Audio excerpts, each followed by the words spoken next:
افغانستان کے قندار کے اندر مسجد کے اوپر اٹیک کیا جاتا ہے جس کے نتیجے میں 62 سے زیادہ لوگ شہید جبکہ 70 سے زیادہ زخمی ہوتے ہیں۔ بعد میں خبر یہ آتی ہے کہ یہ تعداد 130 تک پہنچ چکی ہے کیونکہ ہسپتالوں کے اندر ایمرجنسی نافذ ہے اور متفرق خبریں آ رہی ہیں۔ اب اطلاعات آ رہی ہیں کہ پہلے 60 تھے، اب 130 کے قریب لوگ شہید ہو چکے ہیں جبکہ 100 سے 150 لوگ زخمی ہیں۔ آپ کو یہ بتا دیں کہ قندار کے اوپر یہ اب تک کا تاریخ کا سب سے بڑا حملہ ہوا ہے اور شیعہ برادر کی جو مساجد ہے جس کا نام بی بی فاطمہ مسجد ہے اس کو قندار کے اندر ہٹ کیا گیا ہے۔ ناظرین گرامی آپ کو یہ بتا دیں کہ یہ جب سے اکتوبر کا مہینہ شروع ہوا ہے 4 مختلف جمعوں کے اوپر 4 مختلف اٹیک ہوتے ہیں اور ان اٹیک کے نتیجے میں 500 ساڑھے 500 کے قریب کولیکٹیولی لوگ شہید ہو چکے ہیں۔ اور مساجد کو کون ہٹ کر رہا ہے؟ آئی ایس خراسان کر رہا ہے۔ دوسری جانب اگر بات کریں ایران نے 6 آئی ایس خراسان کے لوگوں کو پکڑ لیا ہے جو لوگوں کو قتل کرنے کے لیے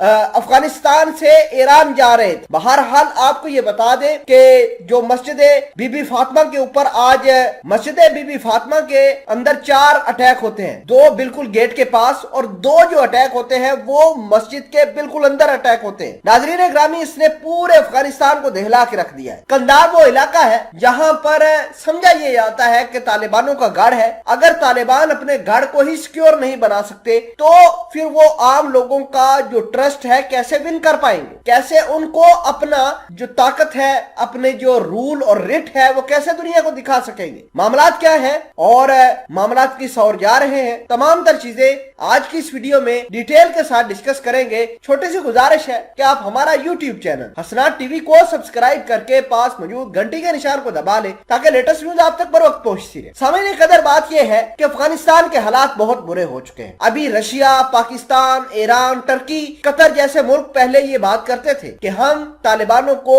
ریکگنائز کریں گے، طالبان ایک مرتبہ گورنمنٹ تو حاصل کریں۔ گورنمنٹ انہوں نے حاصل کر لی ہے لیکن نہ ہی پاکستان، چائنا، ایران، اس کے علاوہ قطر، کسی اور ملک نے ان کو ریکگنیشن نہیں دی۔ یہی وجہ ہے کہ افغانستان کے حالات دن بدن ابتر ہوتے جا رہے ہیں۔ 4 مرتبہ افغانستان کی مساجد کو اٹیک کیا جا چکا ہے۔ ایک دفعہ ذبی اللہ مجاہد کی والدہ کی فاتحہ خوانی کے لیے آئے لوگوں کو ہٹ کیا گیا، کابل کے اندر یہ اٹیک ہوا۔ دوسرے نمبر پر قندوز پچھلے ہفتے ہوا یعنی پچھلے جمعے کے اوپر اور وہ بھی شیعہ مسجد کو اٹیک کیا گیا۔ آج قندار کے اندر اٹیک کیا گیا جس کے نتیجے میں 130 سے زیادہ لوگ شہید ہو چکے ہیں جبکہ 150 سے زیادہ لوگ زخمی ہیں۔ تو آپ سمجھ سکتے ہیں کہ افغانستان کا کرائسس کتنا گمبھیر سے گمبھیر ہوتا جا رہا ہے۔ ناظرین گرامی آپ کو یہ بتا دیں کہ آئی ایس خراسان اس حملے کو جو کلیم کر چکی ہے، کہتے ہیں کہ ہم نے یہ حملہ کیا ہے۔ اگر ہم بات کریں آئی ایس خراسان کی تو 6 آئی ایس خراسان کے لوگ پکڑے گئے ہیں اور ایران جاتے ہوئے پکڑے گئے ہیں۔ جب ان کی انویسٹیگیشن کی گئی تو انہوں نے کہا ہے کہ ہم افغانستان سے آئے ہیں اور افغانستان سے